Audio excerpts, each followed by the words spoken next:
Juin 2013, je suis revenu du GR20 très enthousiaste et la tête remplie d'images. J'avais promis à ma femme et à ma numéro 3 que lors de nos prochaines vacances en Corse, je les emmènerais sur ce fameux sentier pour avoir un aperçu de ce qu'était randonnée sur le GR20. Chose promise, chose due, c'est maintenant chose faite. Pour l'occasion, j'avais choisi l'étape du col de Bavella jusqu'au refuge d'Assino. À l'aller par la variante alpine qui passe par les aiguilles de Bavella et le retour par le tracé normal. Voici donc quelques images de notre périple, histoire que vous sachiez à quoi vous attendre si l'envie vous venez d'essayer. Bon, on va faire voir vos têtes, tant que vous êtes en forme, avec vos sourires. Moi je suis en forme.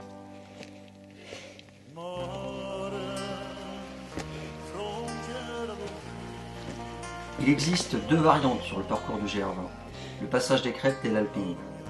L'intérêt de ces dernières est qu'elles nous font passer par de superbes points de vue. Mais elles sont aussi techniquement assez difficiles. Et la variante alpine n'y déroge pas. La difficulté de cette sortie se trouve proche du départ. Il s'agit de gravir ce que moi j'appelle un mur. Comprenez une pente très abrupte.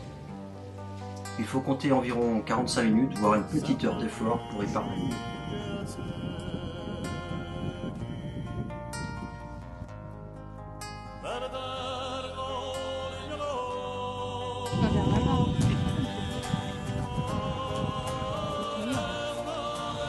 Entendons-nous bien, ça n'est pas parce que la plus grosse difficulté est passée que ça ne grimpe plus.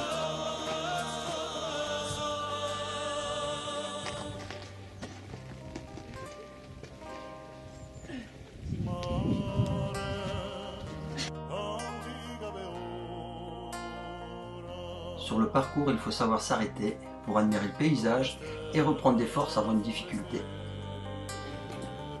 Regarde bien comment il faut faire. Ne t'inquiète pas. Vas-y, à la force des bras. Mets-toi là. C'est stable.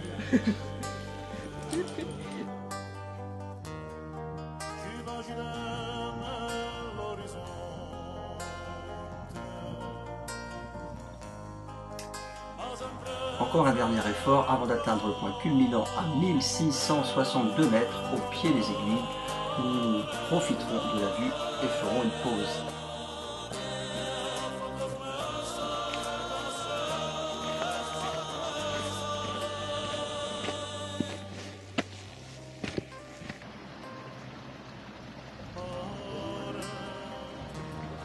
Maintenant que le plus difficile est fait, il faut savoir profiter des éléments naturels pour se refaire une santé, nous permettant ainsi de repartir de plus belle.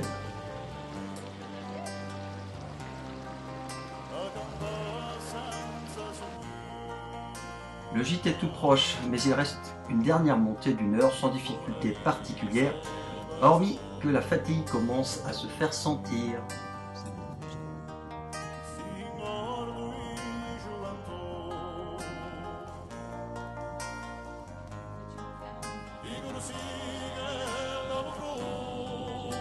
Sur le GR20, on ne peut bivouaquer uniquement au niveau des refuges.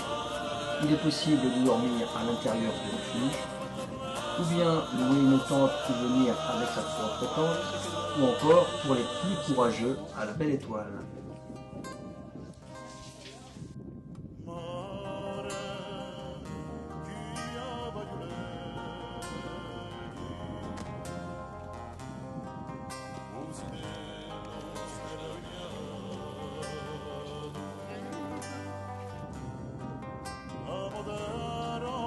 Après une nuit réparatrice, il faut repartir.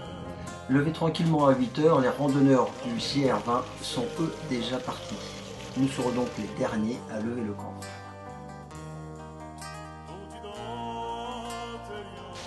Le retour sera un peu plus facile, mais il faudra toujours marcher sur des sentiers pas toujours réguliers, avec quelques montées, mais il est vrai, beaucoup de descentes lors du départ.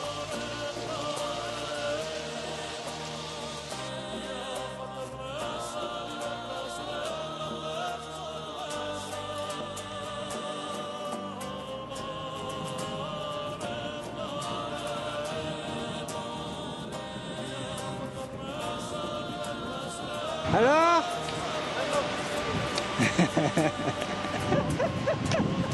Facile, hein? Ouais, c'est ce qu'on veut. C'est arrivé là. Alors, Dali? Même pas essoufflé, hein?